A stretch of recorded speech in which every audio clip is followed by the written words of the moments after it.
Peace be with you. Friends, we come to the 33rd Sunday of Ordinary Time, so just one more week in the liturgical year. We're coming toward the end of the year, and as is typical, the church gives us readings of an apocalyptic nature, so readings about the end times.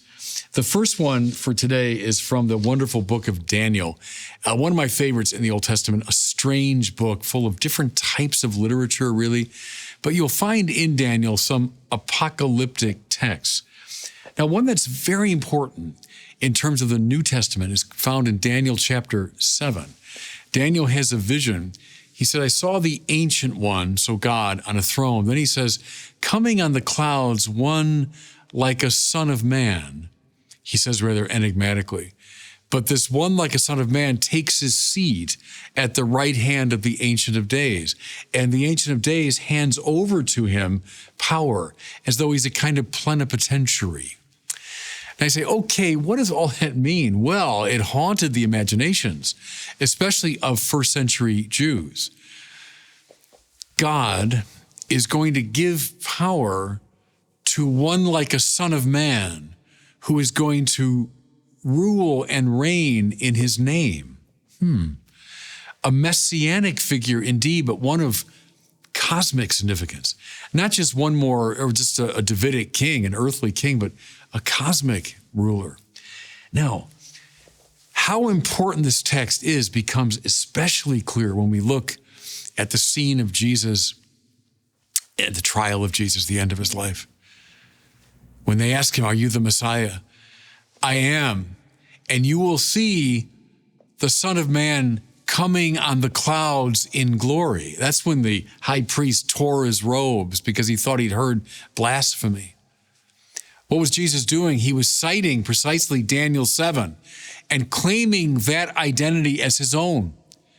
He's the one to whom God the Father will give power to reign. Look in the Acts of the Apostles. The risen and ascended Jesus, the one now who governs the world. The apocalyptic vision in Daniel is the revelation of really who Jesus is. All right, so keep all that in mind. That's reading number one. And it haunts our gospel. The gospel taken from Mark chapter 13 has Jesus and the disciples now looking up at the great temple in Jerusalem. Now, I've said this before to you. To get the sense of the temple, you'd have to combine like the White House and the Capitol and the National Cathedral or something. If you're Catholic, something like St. Peter's Basilica, it was this building of enormous central importance for an ancient Jew. It was the political and cultural and, of course, religious center of his consciousness. And trust me, the people in ancient Israel had never seen a building as magnificent as the temple in Jerusalem. We're used through photographs and all that to see a lot of beautiful things, but people in the ancient world who didn't travel that widely, for a Jew to see the temple in Jerusalem and covered in jewels, and it was the most splendid thing he'd ever seen. It was the house of God. The disciples are admiring it, and Jesus says, oh no, the days are coming when not one stone of that will be left upon another. Think of let's say you're with a beloved Catholic, priest, and you're visiting St. Peter's Basilica, and you're looking up and you're saying, oh, look at how beautiful Michelangelo's dome and the architecture and the splendor of it. And that priest were to say to you, man, days are coming when that whole thing is going to be knocked down. You're a patriotic American and you're standing in front of the Capitol. Beautiful dome and all of its splendor. And then someone says that same thing to you, someone that you love and admire. No, the days are coming when that whole building is going to be knocked down. That's the state of mind that we're in now as we begin this gospel. And then Jesus turns up the heat. Listen, in those days after tribulation, the sun will be darkened. The moon will not give its light. The stars will be falling from the sky, and the powers in the heavens will be shaken. You say, okay, he's talking here about the end of the world, isn't he? The end of the space-time continuum, the collapse of the cosmos. Well, I don't know. And here's why I don't know. Because listen a little further on what the Lord says. Amen, I say to you, this generation will not pass away until all these things have taken place. Well, if we're to take this literally, sun and moon falling from the sky, stars collapsing, the universe coming to an end, that clearly didn't happen in Jesus' generation. If this is meant in a literal cosmic sense, then Jesus is either a liar or he's deeply deceived. So how do we make sense of this apocalyptic? Well, remember what the word means. Apocalypsis does not mean end of the world. It means unveiling. That's why apocalypsis Greek is translated to Latin as revelatio, right? Taking the velum, taking the veil away, unveiling. What's being unveiled? I would indeed say what's being unveiled is a new world, but not so much in the sort of physical cosmic sense. But listen again now to this language. In those days, the sun will be darkened, the moon will not give its light, the stars will be falling from the sky. For ancient peoples, this was the way in which you guided your journeying. We have GPS now, but they would look up the position of the sun and the moon and the stars, and literally by their light, that's how they made their way. These were, if you want, the tools of navigation through the world, the way they situated themselves. And then listen, the powers in the heavens will be shaken. Well, they imagined that there were, in the upper realms, there were these spiritual powers that had control over things on earth. They too were sort of the way they understood the world. You see, the point here is the days are coming, Jesus says, when all of this will be shaken. All of this will give way. Why? Because a new world is going to be unveiled. Even the most beautiful things like the temple in Jerusalem that belong to the old world, that's going to give way. Remember in the Gospel of John, I'm going to tear down this place, the temple. Again, how shocking that was to ancient Jews. I'm going to tear down this place and in 3 days rebuild it. See, a new world, everybody, is going to emerge out of the old world. We find in the first letter of Peter, a new heavens and a new earth are being anticipated. So you say, okay, I guess I'm following you, that it's not about the physical cosmos so much, but a new world, a new way of understanding, a new way of navigating. So what is that? And how will it take place within Jesus' own generation? Here, I think, is the answer. The answer is the dying and the rising of Jesus. What we call the Paschal mystery. The death of Jesus, what is that? Well, that's what happens in the old world. That's when the powers that govern the old world, that's our usual way of navigating. Jesus, who kind of turned everything upside down, well, the powers came after him and they destroyed him. That's Rome, it's Israel, it's all the fallen human beings. That's the old world brought him to the cross.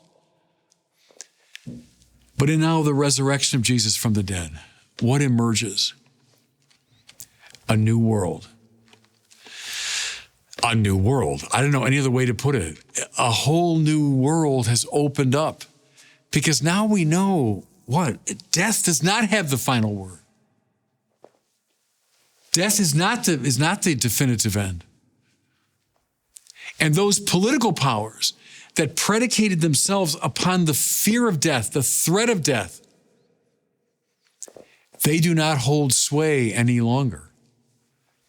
See, all these texts, everybody, every bit of the New Testament is trying to communicate to us, now even across the 2,000 years, trying to communicate to us that something so strange has happened, something so novel, something so unexpected, that it's like the old world has given way.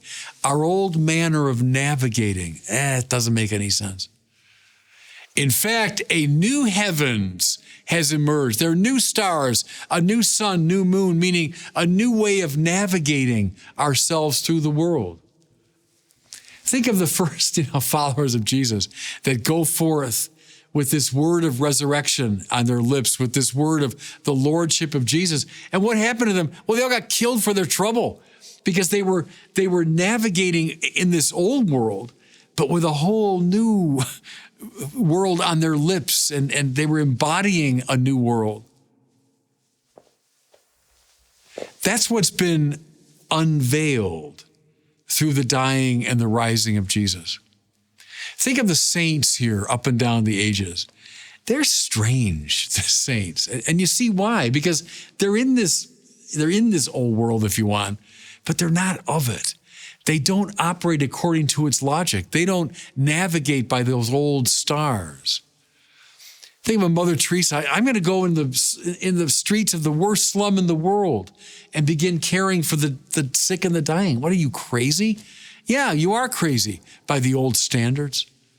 Francis of Assisi, I'm going to take all my clothes off and I'm just going to live in complete reliance upon God's providence. What are you, out of your mind? Yeah, of course you are. Maximilian Kolbe, when he, by a kind of miracle, escapes death, doesn't say, oh, thank God I escaped. No, he said, look, I'll give my life in this man's place. What are you, out of your mind? Yeah, he's not navigating by the old stars. Something's fallen apart. Something's fallen away, and a new world has emerged. The world of the resurrected Christ, where we're not governed by the fear and the threat of death. We're not convinced this world is all there is. We see things now within the horizon of God. Now, with all that in mind, I want to go back to another line just after Jesus describes the sun and moon falling. Listen what he says. Then they will see the Son of Man coming in the clouds with great power and glory. And then he will send out the angels and gather his elect from the four winds. There's another reference to Daniel 7. Who is this one like a Son of Man coming on the clouds that Daniel predicted, that Jesus makes reference to? Who is he? It's the risen Christ himself. It's the risen Christ himself. Is the one who emerges when the old world gives way. He is the definitive sun and moon and stars. Now that the old ones have fallen from the sky, he's the power that governs our lives. Now that these old powers have fallen. See, everybody, that's the apocalypse. That's the great unveiling. This text is not just for those who maybe way in the distant future live at the time when the physical universe collapses. No, it's for all time. It's for our time. It's for our generation. Something has been unveiled, has been revealed to us. And it's the lordship of the risen Christ. And God bless you.